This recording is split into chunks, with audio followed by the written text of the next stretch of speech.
నువ్వు సమష్టుడైనటువంటి ఆ పరమాత్ముణ్ణి ఆత్మస్వరూపుడుగా నీలో ఉన్నాడని, ఆయన అనంతుడు, వ్యాపకుడు, సర్వశక్తిమంతుడని ఇవన్నీ మర్చిపోయావు నువ్వు.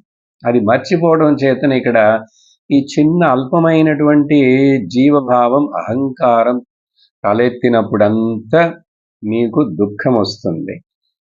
More you are egoistic, more will become miserable. ఇది లా.